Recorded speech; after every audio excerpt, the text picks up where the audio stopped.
Yo, family, how y'all doing? What's going on, family? What's going on? So tonight we got something deep to talk about, and this video is much, much different than most of the status correction videos, right? And I made this video because I had one special request from one of my students. So, I've been teaching people about the do not detain list and how that whole thing works. So usually when a person apply for a passport as a non-citizen national, they'll get a passport back that reflects restricted, do not stop or detain this individual, no further action is needed, right? So that's the message that the officers will receive once they run your passport application. Now, for many years, most people, been doing a right to travel. Everything's been good. There haven't been no issues with most people who use the passport method. Now, you have so many people, hundreds and hundreds of thousands of people catching on to this information, and most people correcting their passports with the Department of State.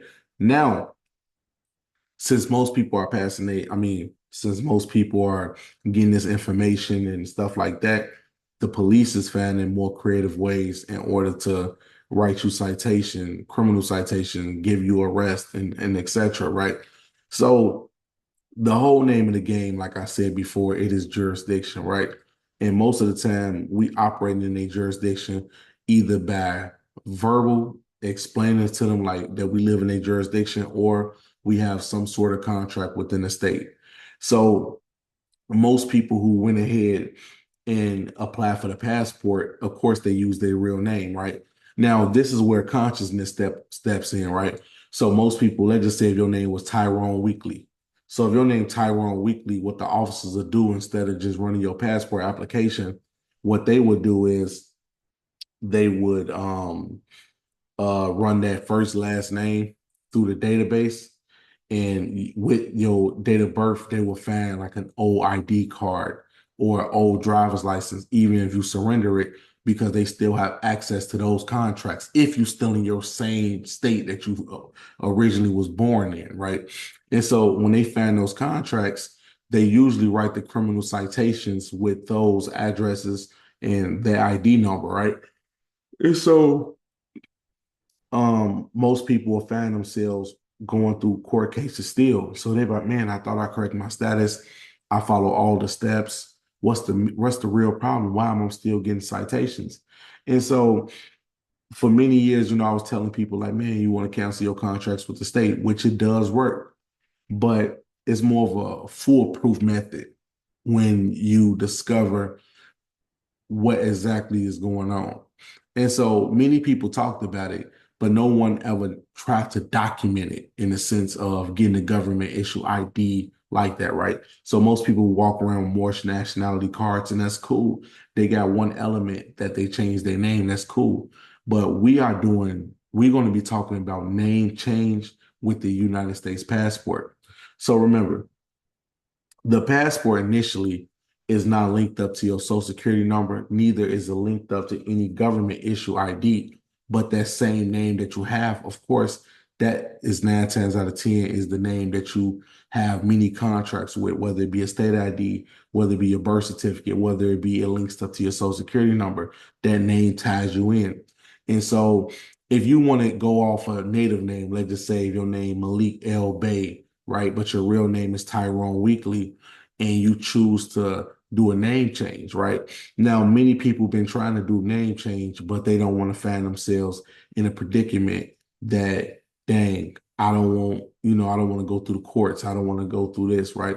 And so I tell a lot of people, if you apply for the passport as a non-citizen national, one of the main things that you really want to do after you apply is once you receive the passport, you can use that as ID because remember, even though they put you as do not detain on your passport under your real name, if you go ahead and do a name change, right, that's when not only will you be on the do not detain list, but the new name change does not link up to any old information.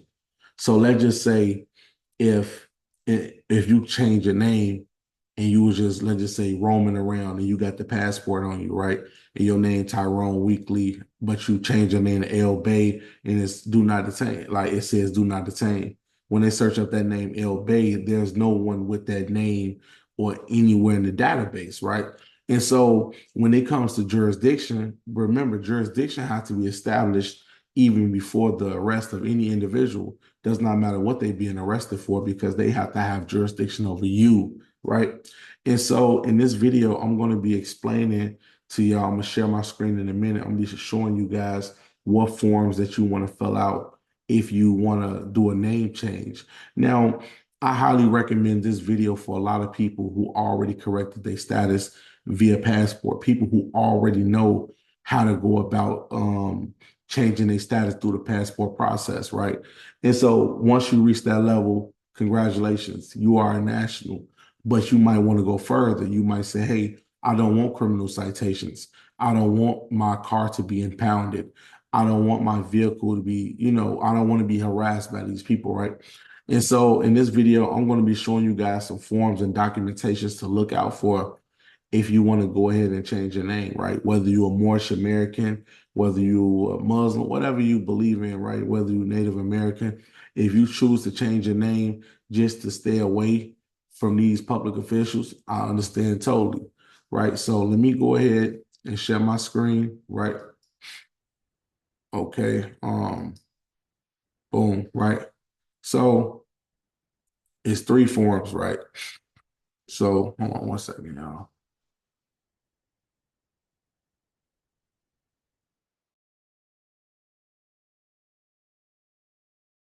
So it's three forms right here, right? You got name change affidavit, and you also got the you got the form. What's the form number? It is DS 5504. This is the form that you will be using primarily, right? This is for those who got a passport within a year or less, right? And this is for those who received a passport, let's just say years ago, but you still can use this same passport because one of the questions would say you change your name, uh, you change your name, or not you change your name, but you got the passport within a year or so. So if you have received it within a year of passport, you would check yes. If you haven't, just select no, right? And so this form is very important, right? Because this is what you would need while you submit your application to the Department of State.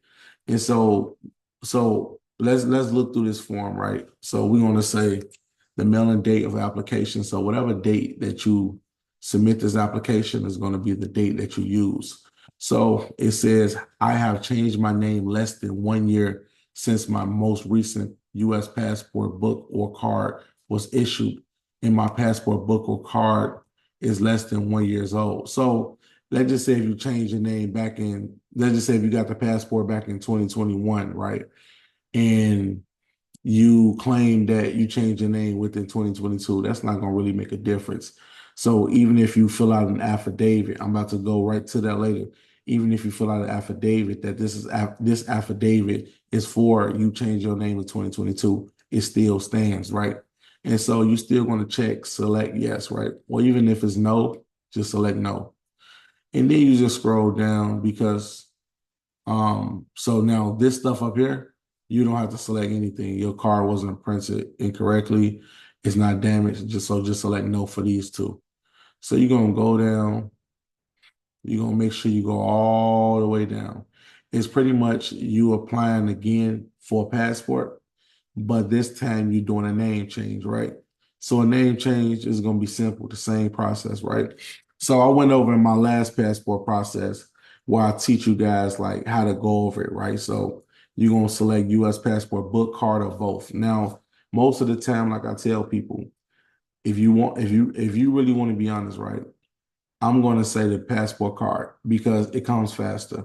If you waited for both, the book take the longest, right? So they'll delay your time the longest they can. My kid's been waiting for over 5, 6 months for a passport. So it does take time. So for the first one, you'll just put your last name. I mean, you'll start with your last name. Below that, you'll put your first name. Right here on the right, you'll put your middle name. You'll put your date of birth. Right here, you'll put your sex, look between your legs, and you'll figure it out.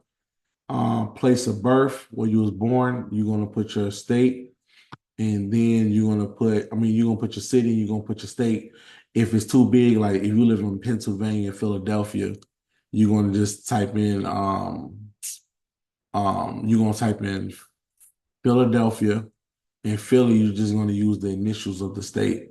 When it comes to social security number, you're gonna put your full social, but put a bracket. Put a bracket on this right side, put a bracket on the left side. You're gonna put your email address in. You're gonna put your phone number in. And when they ask you a question like, hey, your mailing address, right? You put in care of. It does not have to be in each individual line. You could just spell it out in care of. I mean, colon, not colon, semicolon, colon. My bad. You would just put colon, right? So put in care of colon, spell the address out, spell the city out, initial the state, and when they ask you for your zip code, you put brackets, right? Put a bracket right here and put a bracket on this side and put out that zip code. This is solely for your mailing address. If they ask you country, just type in USA. That's all you got to put. List other names you have used. So you want to be using your old name. So if your old name is the name, whatever, you're going to put that old name right here. And when they ask you for attached additional pages, we're going to get to that later. U.S. passport book or card information. Your name is printed on your most recent U.S. passport card or book. So it's going to be your recent one is going to be the one that you had your old name. And also, if you had a passport book or card, put that number and put the book date, the issue date. So going back up here. So when they ask you for your last name, your first name, your middle name, make sure that this is all new information. Make sure this is your new name, your new last name, and etc. Okay. Now this is solely for mailing purposes. And then when you get down here, you're gonna put, you can't do this until you actually get in front of a person who work at the post office. So when they have you sign this, you're gonna put without prejudice at the very top, UCC 1-308. Now I had a lot of students there tell me that they've been getting a lot of flack, right? The people up there try to tell them don't write that, or they're gonna deny your application, just scaring them to say that, right? But don't listen to them, just still sign it, right? And and when you select this down here, they're gonna select it for you. They're gonna select name change. You good with that? And then they're gonna ask you name of applicant, right? So the name of the applicant, you're gonna put your new information. You're gonna put your last name, first name, middle name, height, hair color, eye color, occupation. If you got a job, put employed. If you don't got a job, put unemployed. Put your employer school, your employer or your school information right here. Date of birth right here. Additional contact number. If you got to use the same phone number, you can put it right here and tell them if it's a cell phone number. Permanent address. This is the most important one. So you're not going to put the traditional United States addresses. You're going to put rural free delivery, RURAL space free FREE space delivery DELIVERY. So you're going to put rural free delivery. And when it comes to city, you're going to put non-domestic. I know a lot of people back then, they used to put the actual city, but the passport department been very strict, right? And so if you was to put, like, say if your mailing address in Los Angeles, California, if you was to put rural free delivery Los Angeles, California, what they would have did was made your mailing address your real actual address. So when the police run your information, they'd be able to see that address show up, right? So be careful with that. Put non-domestic. Zip code, state. State, spell out your entire state. When it comes to zip code, put brackets on the left and the right side, all zeros. So 5 zeros, that's cool. Emergency contact, it can be a mother, whoever. Put their first, last name. Their address is the same way. It's rural free delivery. The city is non-domestic. Spell out the state. Put a bracket on the left side, a bracket on the right side. For the zip code, all zeros. Phone number, make sure the phone number is accurate. Relationship, if this your mother, wife, or whoever. If they say departure date, what's your travel plans? Just give a random date. Make sure the date is within 3 to 4 weeks from the time you submit the application. So just say you leaving for like a month. And if they ask you which country you visiting, you can put Cuba, Mexico, Jamaica. It doesn't matter. Have your name changed by marriage or court order less than a year. You can select yes, and then you put your current name. So that's gonna be your new name, right? Your new name is gonna be, you're gonna put your real last name, you're gonna put your first name, middle name. It's just not gonna be your old name, this is gonna be your new name, right? Okay. What's your identifying information? No, select no for this. Select no for this right here when they ask you a question. And select no for this. So have your name changed. You could, I mean, say yes, my bad. Say yes, no, no, and then that's it. That's all you need in order to change your name, right? And now, hold on one second, fam, 1 second. Now we get to the most important one, right? So affidavit of name change is very important, right? Now, because I tell a lot of people, most people try to go through the court way. That's cool. It just takes more time, right? Now, there's many ways you can scan the cat, but you want to make sure that the documents look as professional as possible. I would say if you want to do a name change, really go to Rocket Lawyer and set everything up perfectly. And you put the state that you're in, the county that you're in, your current name, and actually showing that you actually changing it, right? And not only get a notary, but make sure you get a notary seal for it, right? And by you being able to show all your documentation in your affidavit of name change, if the department accepts that, then you good. You don't want to go through the court order one. It takes a long time. You don't want that to be in public records within the system because remember, the documentation that they ask you for is many different documentation. It could be a court order, marriage.